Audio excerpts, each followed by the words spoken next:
Здравствуйте, уважаемые телезрители! В эфире передача «Первая помощь». С вами Елизавета Алексеева. Сегодня в нашей передаче мы будем говорить об остром стенозирующем ларинготрахеите у детей и об оказании помощи при данном состоянии. Скажите, пожалуйста, когда в первый раз у вашего ребенка проявился стеноз гортани? Первый раз с этим приступом мы познакомились тогда, когда ребенку уже было больше года.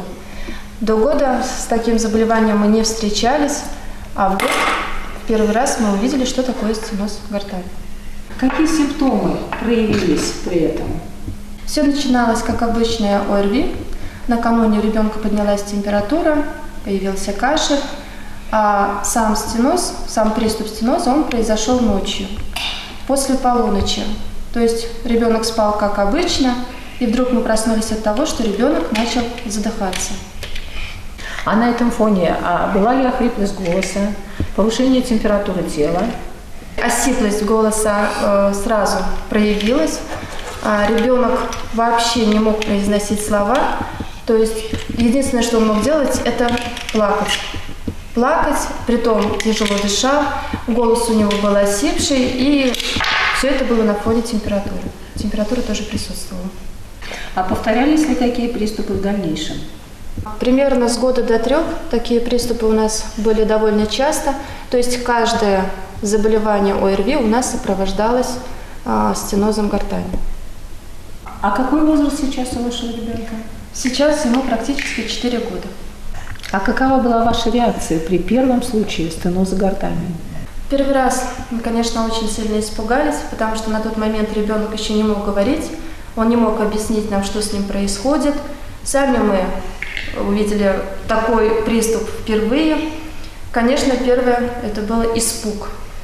Но мы незамедлительно обратились в скорую помощь. Скорая помощь приехала достаточно быстро, и уже в больнице нам объяснили, что это за приступ. При первом приступе вы испугались. Но теперь, пройдя через определенный этап испытаний, увидев стеноз несколько раз, теперь вы сами знаете, как нужно оказать первую помощь своему ребенку. Да, конечно. Нам рассказали врачи, как нужно себя вести. Что-то мы почитали в интернете. Сейчас мы уже не пугаемся. Я уже понимаю, что главное – это спокойствие. Когда я слышу, что ребенок начинает задыхаться, я использую небулайзер. Я наливаю в колбу определенный препарат, и мы дышим. Если я вижу, что ребенку это не помогает, тогда мы уже прибегаем к скорой. Мы звоним в скорую, приезжает скорая, и мы едем в больницу. Но мы стараемся справляться дома сами с этим приступом. А по мере того, как ребенок растет, взрослеет, стали ли такие приступы реже? Как я уже сказала, наиболее часто эти приступы возникали с года до 3. После 3 лет этих приступов стало гораздо меньше. Ну, частота примерно раз в полгода возникновения этих приступов. Надеемся, что с возрастом этих приступов будет становиться все меньше и меньше, и по мере взросления они исчезнут совсем. Острый стенозирующий ларинготрахеит называется еще ложным крупом. Что же такое острый ларинготрахеит? Это воспаление слизистой оболочки гортани. Ларинготрахеит, как правило, бывает зимой, когда гуляют вирусные инфекции, а в квартирах сухой и теплый воздух. Но практика показывает, что в любое время года ларингит у детей не такое уж редкое заболевание. Обычно заболевание начинается с общего недомогания, появляется хриплый голос, грубый, сухой, лающий кашель. Возможно повышение температуры тела. Однако при ларинготрахеитах никогда не бывает затрудненного дыхания. Если же появилось затрудненное дыхание, значит развивается острый стенозирующий ларинготрахеит или ложный круп, при котором имеется стеноз гортани различной степени. Стенозом гортани называется существенное уменьшение просвета гортани или практически полное его закрытие. Это приводит к тому, что воздух при вдыхании и выдыхании проходит очень плохо. Чтобы понять, что такое ложный круп у детей, необходимо разобраться, какой круп называют истинным. Только при таком тяжелом инфекционном заболевании, как дифтерия, возникает истинный дифтерийный круп,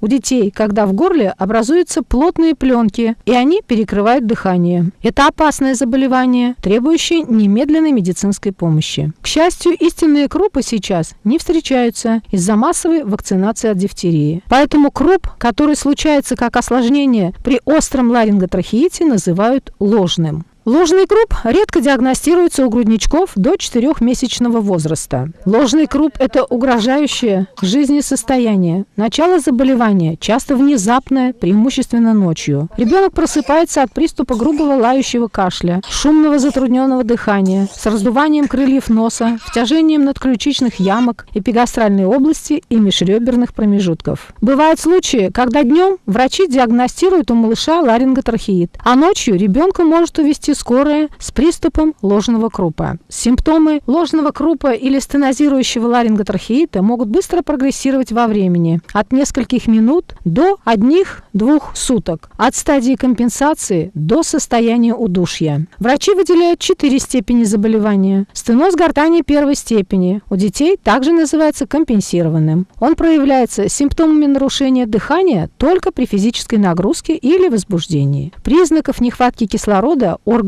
и тканям нет. Стеноз гортани второй степени у детей характеризуется ухудшением состояния. Одышка наблюдается и в состоянии покоя. В акте дыхания участвует вспомогательная мускулатура. Можно проследить, как во время вдоха и выдоха втягиваются межреберные промежутки, ямки над и под ключицами. Стеноз гортани третьей степени, ярко выраженная клиника затрудненного дыхания, провоцирует появление признаков недостатка кислорода, синеют губы и носогубный треугольник, кожа бледная, сердцебиение учащено, дыхание шумное, прерывистое. Стеноз гортани четвертой степени – это терминальная стадия заболевания. Состояние ребенка крайне тяжелое, он без сознания. Дыхание тихое, поверхностное, иногда может и не улавливаться. Пульс постепенно урежается, вплоть до полной остановки сердца. Уважаемые родители, обратите внимание, прекращение шумного дыхания и спокойствие ребенка, которое наблюдается при переходе третьей степени заболевания в четвертую, некоторыми родителями ошибочно воспринимается как улучшение состояния. Это в корне неверно. Опасные симптомы не проходят самостоятельно. Необходима неотложная доврачебная помощь и лечение стеноза гортани в стационаре. Какую первую помощь могут оказать окружающие до приезда бригады скорой помощи? При появлении приступов лающего кашля и недостатка воздуха, невозможности совершать нормальные дыхательные движения, необходимо немедленно вызвать скорую помощь. В ожидании приезда медиков нужно постараться облегчить состояние ребенка. Прежде всего, создайте комфортное положение для ребенка. Для этого нужно уложить ребенка с приподнятым головным концом. При этом облегчается дыхание, так как органы брюшной полости не оказывают давления на легкие. Также необходимо расстегнуть стесняющую одежду. При этом также облегчается экскурсия легких. И постарайтесь создать ребенку эмоциональный и психический покой, так как ребенок возбужден, испытывает страх из-за нехватки воздуха. Лучше всего, если ребенок будет находиться на руках у матери, так как при этом ребенок чувствует себя спокойнее. Обеспечьте доступ свежего воздуха, так как при стенозе гортани развивается кислородная недостаточность. Увлажняйте вдыхаемый воздух при помощи влажной простыни, бытовых увлажнителей воздуха, распыления изотонического раствора хлорида натрия. Если у ребенка есть высокая температура, то надо применить жаропонижающие препараты. Также дайте ребенку обильное теплое щелочное питье. Это может быть минеральная вода без газа, чай, молоко. Они смягчат горло, помогут перераспределению крови и уменьшат отек слизистой оболочки гортани. Если дома есть компрессорный ингалятор, который иначе называется еще небулайзер, вы можете значительно облегчить состояние ребенка, даже если сделаете ингаляцию с физиологическим раствором хлорида натрия. Обратите внимание, если стеноз гортани развился у ребенка однажды, высока вероятность появления опасных симптомов вновь, когда малыш снова заболеет. Поэтому первая помощь при стенозе гортани у детей с повышенным риском этого заболевания должна быть быстрой и эффективной. Проконсультируйтесь с врачом и составьте для себя алгоритм, напоминающий, что делать при стенозе гортани у ребенка.